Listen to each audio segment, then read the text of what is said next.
Hello, good morning. Today we have with us Frederic Bouchard, Managing Director, Forest and Packaging Practice at PricewaterCoopers Finance. Welcome to Paperweek 2013. Thank you very much. I assisted the presentation this morning. How would you summarize what you call a disruptive decade? Well, disruptive decade. Over the last 10 years, we've seen on the pulp and paper side, mostly on the paper side, with newsprint and with all the new medias coming online, and also with all the publishers going more online, and even the newsprint business has gone online. So with all of that, we've seen a large decrease in demand for those products, and companies have to reinvent themselves. So over the last 10 years, I think that there was a lot of the financial difficulties for many of these companies, and after they've filed a restructure over the last 5 years, now they're coming out of that, and we're going to see probably they have to reinvent themselves for the next decade. So the market is stabilizing? The market is stabilizing after restructuring. I think that now we're going to see consolidation because it's a mature and declining market.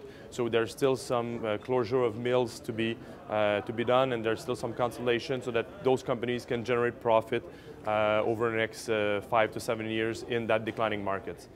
You mentioned R&D becoming a priority for the industry. How does this play out in the context of the post-recession or this slowdown you're talking about? Well, I think it's probably two-sided. I think the R&D, you have to put R&D into your existing products so that you're most cost competitive compared to other players in the industry.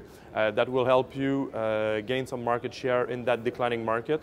And after that, when I'm talking about reinventing yourself, you need to go through new products. You need to convert some mills, do some acquisition, and R&D comes into play with that, because you need to find what's the next product you're going to make, and that's going to propulse your company into, let's say, one of the leaders in the industry over the next 5 to 10 years.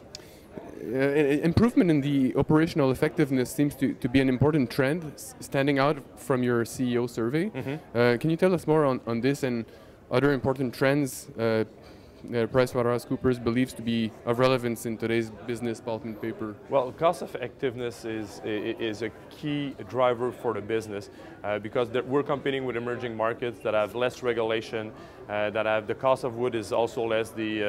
So if you want to be competitive, that's a focus area where you need to really maintain some stability and to decrease your price on a yearly basis, and also on that cost, if you want to be competitive on a worldwide basis, that's really important. I think the other criteria is probably going into the deal making.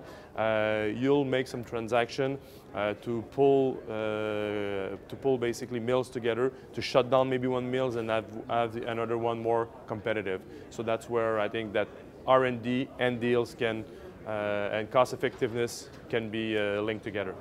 Interesting. And what were the top deals in North America in the last 12 months? This is something you talked about this morning.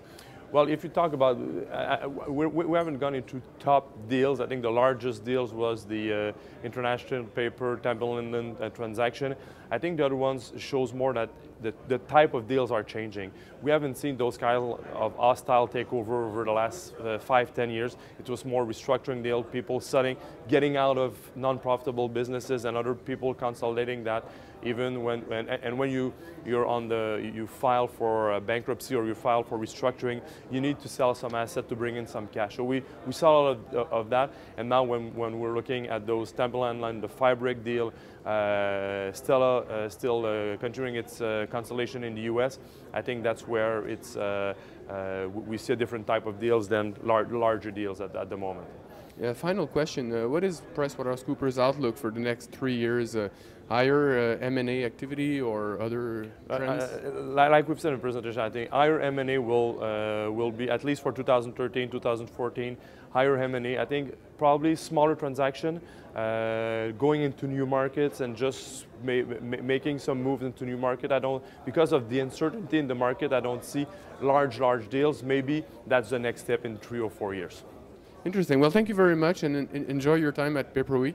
Thank you very much. Thank you.